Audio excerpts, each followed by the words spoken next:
Students 10th class math की तैयारी कर रहे हो वो हमारे टेस्ट सीरीज को देखना नहीं भूलें, क्योंकि वो ऑफलाइन या ऑनलाइन कहीं से भी वो पढ़ाई कर रहे हो, लेकिन ये टेस्ट सीरीज को आप एक बार देखते हैं, उसका प्रैक्टिस करते हैं, तो ये मैं चैलेंज देता हूं कि आप मैट्रिक की परीक्षा में 10th की परीक्षा में 99% नंबर मैथ में ला सकते हैं।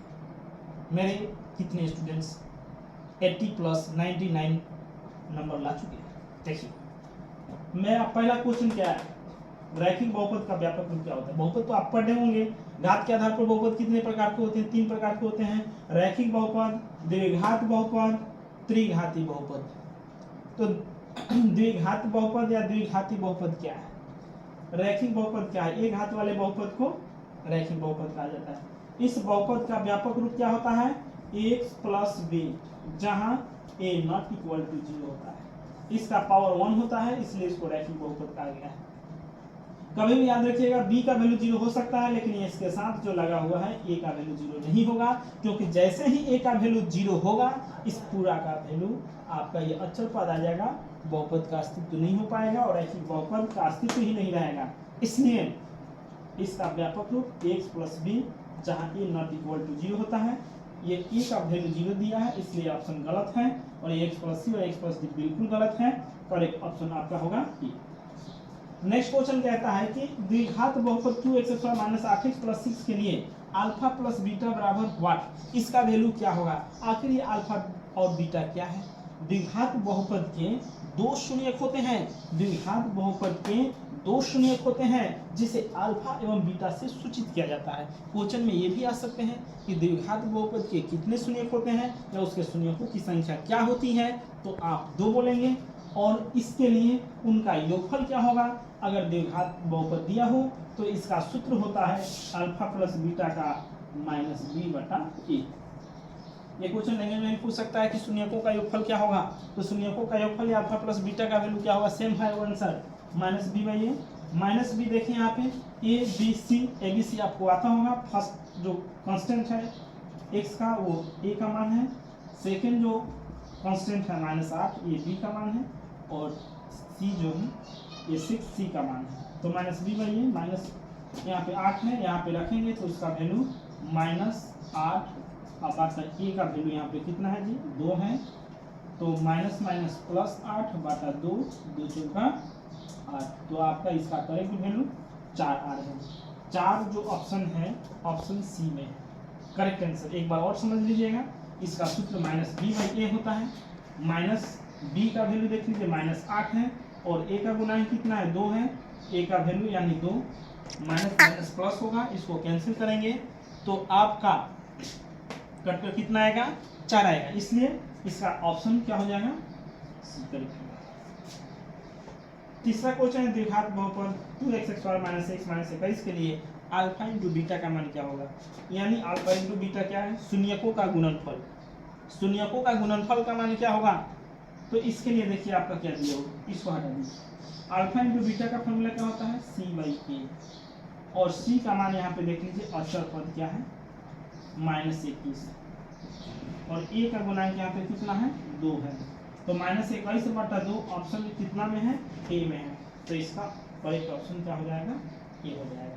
तो इस तरह का क्वेश्चन आप प्रैक्टिस करेंगे, जैसे आप बहुपद पढ़ चुके हैं और प्रैक्टिस नहीं करेंगे तो आप कन्फ्यूज हो सकते हैं।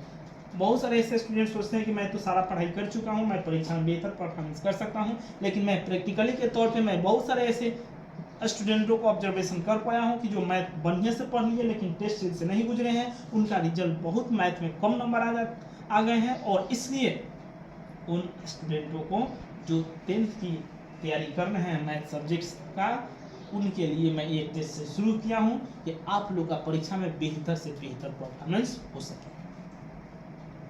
इसको पहले नोट कर लीजिए, इसको नोट कीजिए, थोड़ा सा जूम कीजिएगा जिससे बच्चा सबको सही से दिखाई दे।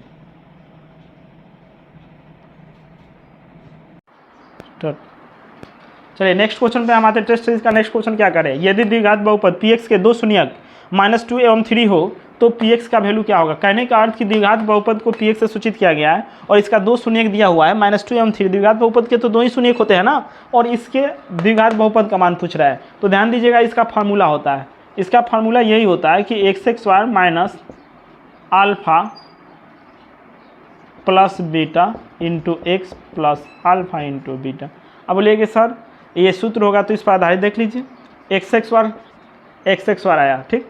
अल्फा प्लस बीटा को जोड़िए, -2 और 3 को जोड़िएगा 1 आएगा, -2 और 3 को जोड़िएगा 1 आएगा, और 1 में x से गुना कीजिएगा तो x आएगा। तो देखिए यहाँ पे x आया, अल्फा इंटू बीटा दोनों में गुना कीजिए, -2 में 3 से गुना कीजिएगा -6 आएगा। तो आपका करेक्ट ऑप्शन ये होगा। इस सूत्र पर आप रख कर देख लीजिए x² और उन दोनों को जोड़िएगा तो -1 और x में गुना करेंगे तो -6 और अल्फा इंटू बीटा उन दोनों में गुना करेंगे तो कितना आएगा आपका -6। ये ऑप्शन आपका सारा गलत है, ये सब गलत ऑप्शन है। समीकरण x - y equal to, next question क्या आ रहा है कि समीकरण x - y इक्वल टू 6 के कितने हल होंगे। अब बोलिए कि सर इसका हल कितना होगा। यहाँ पे 2 ठो चर दिख रहा है, x और y, तो x का मान निकलेगा, y का मान निकलेगा, तो इसका आंसर 2 होना चाहिए। इसमें 2 ऑप्शन है तो a करेक्ट होगा, लेकिन नहीं, बिल्कुल गलत आंसर, बिल्कुल गलत। अब बोलिए कि सर कैसे। आप पहले इसको पहचानिए कि इस समीकरण क्या है, 2 चर वाले रैखिक समीकरण है, 2 चर वाले रैखिक समीकरण है। यदि 2 चर वाले रैखिक समीकरण ओनली फॉर एक दिया हो और इसके हलों की संख्या पूछ रहा हो तो इसका करेक्ट आंसर होता है अनगिनत। आप इसको हल करोगे ना, इस समीकरण के अनगिनत हल हो सकते हैं बाबू। इसलिए आप समझो 2 चर वाले रैखिक समीकरण के हलों की संख्या कितनी होती है, अनगिनत। इसलिए करेक्ट आंसर, लेकिन यही आपका युग्म के रूप में दिया गया हो तो हल की संख्या 1 भी हो सकती है, 1 भी नहीं हो सकता है, अनगिनत भी हो सकता है। तीसरा क्वेश्चन नंबर 6 देखिए, यदि समीकरण युग्म अविरोधी हो तो हलों की संख्या क्या हो। अविरोधी समीकरण युग्म का कंडीशन क्या होता है, a1/a2 not equal to b1/b2। इस कंडीशन में हो तो ये अविरोधी होता है। और अविरोधी समीकरण युग्म के हलों की संख्या केवल 1 होती है, याद रखिएगा क्या होती है, केवल 1 होती है। वही अगर विरोधी होगा तो 1 भी नहीं, और यदि आश्रित होगा तो अनगिनत होगा। समीकरण युग्म हलों की संख्या के आधार पर 3 तरह के होते हैं, अविरोधी, विरोधी, आश्रित। अविरोधी समीकरण युग्म किसे कहते हैं, वैसा समीकरण युग्म जिसके हलों की संख्या केवल 1 होती है तो उसे अविरोधी समीकरण युग्म कहते हैं। वैसा समीकरण युग्म जिससे हलों की संख्या अनगिनत होती है उसे आश्रित समीकरण युग्म कहा जाता है। वैसा समीकरण युग्म जिसमें हलों की संख्या 1 भी नहीं होती है उसे विरोधी समीकरण युग्म कहा जाता है। तो इस आधार पे आप तीनों समीकरण युग्म से जुड़ा हुआ क्वेश्चन आपके एग्जाम में आता है और इस तरह का क्वेश्चन को आप प्रैक्टिस कर लेंगे। चलिए इसको नोट कर लीजिए ताकि मैं अगला क्वेश्चन टेस्ट सीरीज का लिख सकूँ। इसको नोट कर लीजिए।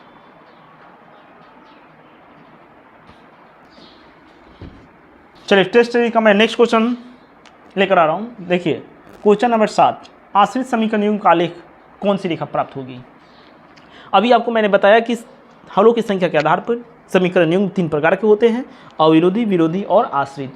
आश्रित समीकरण युग्म के हलों की संख्या अनगिनत होती है। अब हलों की संख्या अनगिनत होगी तो उसका कौन सी रेखा प्राप्त होगा। अगर समानांतर प्राप्त होगा तो इसके हलों की संख्या 1 भी नहीं होगी। यदि प्रतिच्छेदी होगा तो हलों की संख्या देखिए यहाँ पे ये कॉमन पॉइंट है, इसलिए हलों की संख्या केवल 1 होगी। तीसरा पूछ रहा है समपाती रेखा।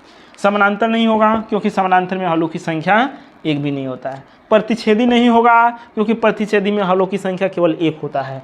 समपाती वक्र रेखा तो बिल्कुल नहीं होगा, यहाँ पे आएगा समपाती। बोलिए सर समपाती रेखा किसे कहते हैं, नस्पाती रेखा को। अरे भैया नस्पाती नहीं, समपाती। समपाती रेखा का मतलब ये होता है कि वैसी 2 रेखाएं जिनके बीच की दूरी 0 हो उसे समपाती रेखा कहा जाता है। यानी एक ही रेखा पर एक और रेखा अगर गुजर जाए उसका आलेख एक ही रेखा पर आएगा। तो सोचिए कि इस पर एक एल और एक एम रेखा है, एल और एम 2 रेखाएं एक ही रेखा एक दूसरे के ऊपर स्थित हैं, ये समपाती रेखा होंगी।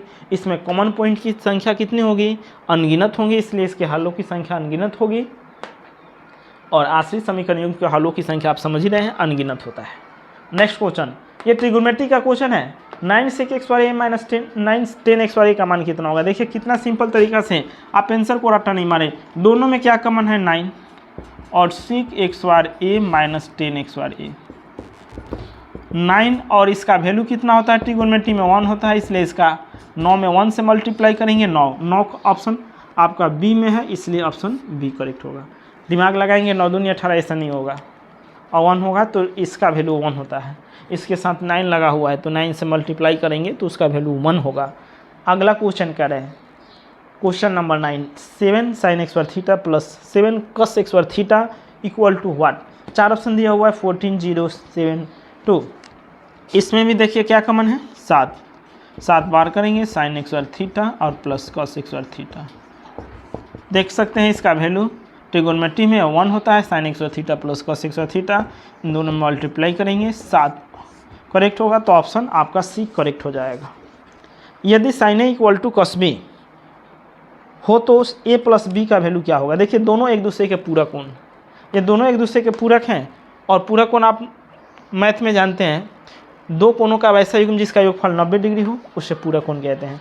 तो यहाँ पे a इसका एंगल है, और इन दोनों का एंगल a और b जोड़ने पर अगर 90 हो तो दोनों एक दूसरे के पूरक हों। अगर आपको डाउट हो तो इसको सॉल्व करके मैं बता देता हूँ। देखिए यहाँ पे sin a बराबर है cos b के, sin a को रहने दीजिए, इसको साइन में चेंज करने के लिए sin 90 माइनस b इसका फार्मूला हो जाएगा। दोनों बगल साइन है, साइन हट जाएगा, इसका सिर्फ एंगल लिखाएगा, a बराबर 90 डिग्री माइनस b इधर आएगा तो प्लस में हो जाएगा a प्लस b, और इधर क्या बचेगा 90 डिग्री। तो इसका वैल्यू देखिए 90 डिग्री आ रहा है, और यहाँ पे a प्लस b का वैल्यू ही पूछ रहा है, तो इसका करेक्ट ऑप्शन डी हो जाएगा। कोई दिक्कत? तो इस तरह के क्वेश्चन में अगर कोई दिक्कत है तो कमेंट जरूर करें, और आप इस वीडियो को देखना ना भूलें। अगर आप मैथ 10th क्लास की तैयारी कर रहे हैं, एक एक क्वेश्चन बहुत इंपॉर्टेंट है और बूंदे बूंदे तालाब भरता है। जिस तरीक़ा से एक थोड़ी सी दवा से आपका पूरा बड़ा बीमारी ठीक हो जाता है, एक छोटा सा मंत्र से बहुत बड़ा सृष्टि को रचना करने वाले गॉड वश में हो जाते हैं। ठीक उसी प्रकार एक छोटा सा कॉन्सेप्ट और थोड़ा थोड़ा क्वेश्चन को पढ़ने से आपकी मैथ की बेहतर तैयारी हो सकती है। एक बार में अगर हम ज़्यादा देते हैं तो सोच लीजिए वो आपको दिमाग से आउट भी हो सकता है, क्योंकि अति विनाश का कारण होता है। इसलिए लिमिट से ज़्यादा नहीं, थोड़ा थोड़ा करके पढ़िएगा, समझ में आएगा और प्रैक्टिस भी अच्छा होगा। 10 क्वेश्चन हमारा इस वीडियो में मिलेगा, फिर नेक्स्ट 10 क्वेश्चन, हर 10 क्वेश्चन का मैं आपका टेस्ट सीरीज बना रहा हूँ। 10 का XOR कीजिएगा 100 होगा, और फिर 10 का क्यू कीजिएगा 1000 होगा। इस तरीक़ा से हज़ारों क्वेश्चन मैं आपको देने वाला हूँ, हज़ारों क्वेश्चन इस टेस्ट सीरीज के माध्यम से। और हज़ारों क्वेश्चन का यदि आप प्रैक्टिस करते हैं तो सोच लीजिए कि आपकी परफॉर्मेंस कितनी बेहतर होगा। आपकी मैट्रिक की परीक्षा की तैयारी तो बेहतर होगा ही, इसके साथ मैं चैलेंज और दावा के साथ कहता हूँ कि आपको एंट्रेंस लेवल भी स्ट्रॉन्ग होगा। पॉलिटेक्निक, डिप्लोमा, पैरामेडिकल या अन्य जनरल कंपटीशन जैसे क्वेश्चन जो मैथ के आते हैं, आप उस सारे क्वेश्चन को आप सही से बना सकते हैं। जय हिंद, जय भारत। चलिए इसको नोट कर लेंगे।